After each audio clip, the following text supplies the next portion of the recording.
What if a 5-cent coin that looks completely ordinary could actually become a valuable collector coin when you look at just a few small details? Today on Coins Explorer, we are taking a close and honest look at the 1986 Jefferson Nickel, a coin that many people would normally spend without giving it a second thought. At first glance, this appears to be an ordinary United States 5-cent coin, but Jefferson nickels can become much more interesting when condition, mint mark, strike quality, and especially the famous full steps detail are considered. The coin shown in these photographs has the classic Thomas Jefferson portrait on the obverse and Monticello on the reverse, confirming that we are dealing with the traditional Jefferson nickel design used during this period. The most important question is not simply whether the coin says 1986, but whether this particular example has the characteristics that serious collectors look for. That answer depends heavily on its condition, because millions of 1986 Jefferson nickels were produced, and most ordinary circulated examples are not rare. However, exceptionally well-preserved examples with strong strikes and complete full steps on Monticello can bring dramatically higher prices. So stay with me until the end, because we will examine the history, design, minting, specifications, condition, varieties, full steps, realistic value, and the important details you should check before deciding what your 1986 nickel is worth. The obverse carries the inscriptions Liberty, Indiana God We Trust, and the date 1986, while the reverse identifies the country, denomination, and Monticello. The design is immediately recognizable because Jefferson's portrait faces left, while Monticello appears prominently on the opposite side of the coin. The 1986 issue belongs to the modern copper-nickel era of the Jefferson nickel rather than the wartime silver alloy nickels produced during World War II. According to United States Mint specifications, a modern Jefferson nickel is composed of 75% copper and 25% nickel, weighs approximately 5.00 grams, has a diameter of about 21.21 millimeters, and has a plain edge. That means this coin is not a silver nickel, and its metallic composition should not be confused with the special wartime nickels from the 1940s. The 1986 date itself does not automatically make the coin rare, because the date was produced in large quantities and ordinary examples can still be found. What makes some examples interesting is the combination of high-grade preservation and strong reverse detail, particularly the steps at the base of Monticello. Monticello, shown, the reverse normally displays United States of America, e pluribus unum, Monticello, and 5 cents, creating a design with several separate areas that collectors can examine for strike quality. The building itself is particularly important to Jefferson nickel collectors because the architectural details can become weak when a coin is not struck strongly enough. This is one reason why two coins from exactly the same year and mint can have very different collector values. One may show a sharp portrait, crisp lettering, and clearly separated steps on Monticello, while another may look soft and worn even though both coins came from the same production year. That difference in strike and preservation is one of the main reasons the 1986 Jefferson nickel deserves a closer look than its 5-cent denomination might suggest. One of the first things you should check on any 1986 Jefferson nickel is the mint mark, because the mint facility can identify which version of the coin you have. The major 1986 circulating Jefferson nickel issues were produced at the Philadelphia and Denver mints, while San Francisco produced the proof version for collectors. The coin in your photographs appears to have a small mint mark near the date area, and it looks most consistent with AP, but the strong lighting and image quality make the mark difficult to certify from the photograph alone. PCGS lists the 1986 P. Jefferson nickel with a mintage of 361,819,140 pieces, making it a very common date in the series. The 1986 D. Jefferson nickel is also listed by PCGS with a mintage of 361,819,140 pieces, and PCGS describes that issue as very common overall, with scarcity becoming much more important in the higher grades. San Francisco produced the 1986 S. proof nickel with a reported mintage of 3,010,497, which is a completely different type of production from an ordinary circulation strike. The mint mark should always be inspected under good lighting and magnification rather than guessed from a blurry photograph. If your coin clearly shows AP, it is the Philadelphia issue, while a D identifies Denver, and an S on a proof identifies the San Francisco collector issue. Collectors generally use numerical grading systems to describe preservation, with circulated coins receiving grades below the uncirculated range and mint state coins receiving grades beginning at MS60. A circulated nickel can show wear on Jefferson's hair, cheek, jawline, lettering, and the high points of Monticello, while an uncirculated coin should retain its original mint surface and show no evidence of circulation wear. Looking closely at your photographs, the coin appears heavily affected by bright lighting and image overexposure, but there are also visible signs of surface wear and softness in several design areas. Because photographs alone cannot establish a professional grade, I would not assign this coin a precise MS grade or claim that it is an MS65, MS66, or MS67 example. That distinction is extremely important because a coin that looks bright in a photograph is not automatically uncirculated. Brightness can come from lighting, reflection, cleaning, or camera exposure, while genuine mint state quality depends on the absence of circulation wear and the preservation of original surfaces. PCGS specifically explains that ordinary 1986P Jefferson nickels are common in circulated condition, while uncirculated examples become much more difficult in the higher grades, particularly MS65 and above. The same general pattern applies to the 1986D issue, where PCGS notes that scarcity becomes more significant at MS66 and higher. So for the exact coin shown in your photographs, the safest conclusion is that it is not possible to justify a huge value from the photographs alone, and its real value would depend on the actual grade, mint mark, and reverse detail. Now we reach the feature that can make an ordinary-looking Jefferson nickel much more interesting: full steps, often abbreviated as FS by professional grading services. The steps are located at the base of Monticello on the reverse, and collectors examine whether the horizontal step lines are complete and uninterrupted. During the minting process, the design may not transfer perfectly to every planchet, and the area around Monticello can suffer from weakness even when the rest of the coin looks attractive. That means a coin can be bright, clean, and apparently uncirculated, but still fail to qualify for a full steps designation. A truly strong full steps example shows clearly separated step lines with minimal interruptions in the important area beneath Monticello.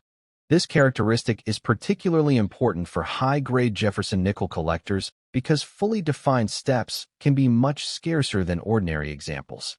PCGS specifically states that full step examples of the 1986P issue are hard to find, and it notes that an MS66 example with full steps can be especially scarce. For the 1986D issue, PCGS similarly states that MS67 coins with full steps are very rare and can command a significant premium.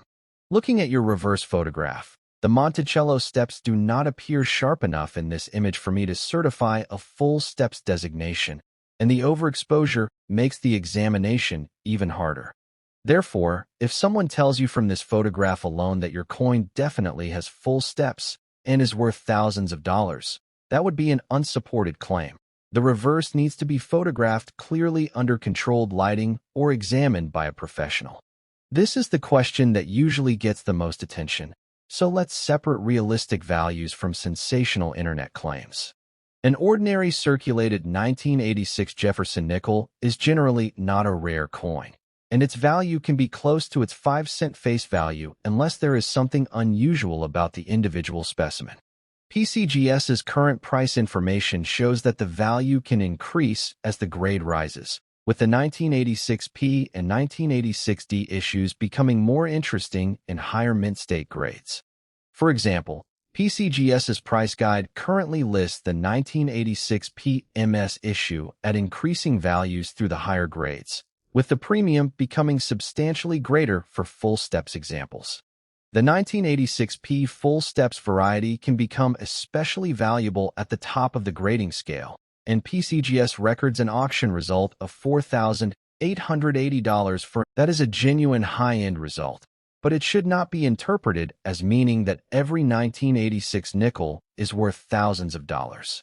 The 1986D also has a documented high-grade market, with PCGS reporting an auction record of $350 for an MS67 example, while noting that MS67 Full Steps coins can be much rarer. The 1986S proof is another category, and PCGS records a $260 price guide value for a PR70 Deep Cameo example on one of its auction records, while individual auction results have varied considerably. Therefore, the headline should not be every 1986 nickel is worth thousands, but rather some exceptional 1986 Jefferson nickels can bring strong premiums because of grade and full steps. For the particular coin in your photographs, I would not assign a four-figure value without a confirmed high grade, confirmed mint mark, and confirmed full steps designation. Another reason collectors inspect old nickels carefully is the possibility of mint errors or unusual varieties. However, an important distinction must be made between a genuine mint error and ordinary damage caused after the coin left the mint. A genuine mint error can involve problems such as an off-center strike, wrong planchet, clipped planchet, dramatic strike-through, or other documented production abnormality.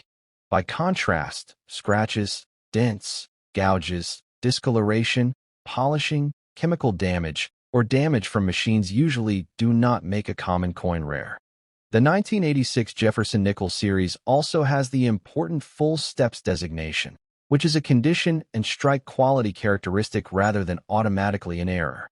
When inspecting your coin, first check the date and mint mark, then examine Jefferson's portrait for unusual doubling or distortion, and finally inspect the reverse around Monticello and the lettering.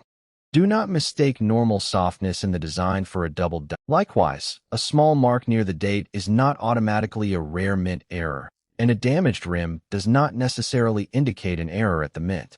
If you believe you have discovered something unusual, the strongest approach is to photograph the area at high resolution under neutral lighting and compare it with authenticated examples from recognized numismatic references. For a potentially valuable error or high-grade full steps coin, professional authentication and grading can be worthwhile because the market value of a rare variety depends heavily on whether the claimed feature is genuine. Now let's return specifically to the coin shown in your two photographs, because this is more important than simply discussing the 1986 Jefferson nickel in general. The obverse clearly shows the traditional left-facing portrait of Thomas Jefferson, with the surrounding inscriptions consistent with the Jefferson nickel design. The reverse clearly shows Monticello in the center, with Monticello beneath the building and the standard United States inscriptions around the edge. The date is visibly 1986, confirming the year requested for this identification. The mint mark area appears to contain a small mark that looks like P, which would indicate Philadelphia, but the image is too bright and soft for me to certify that reading with complete confidence. The coin also does not present the crisp, highly controlled appearance I would expect before claiming a premium MS66 or MS67 grade. In particular, the Monticello steps are not sufficiently clear in this photograph to establish the full steps designation that can create the largest premium for this date. The surface brightness in the photograph should also not be confused with proof-like quality, because the lighting is clearly reflecting strongly from the metal and washing out some of the details.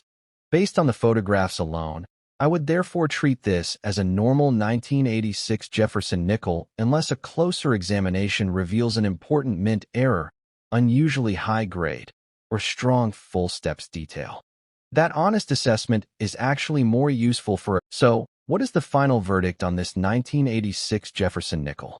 The coin is historically interesting because it belongs to the long-running Jefferson Nickel series, but the 1986 date by itself does not make it a rare or million-dollar coin.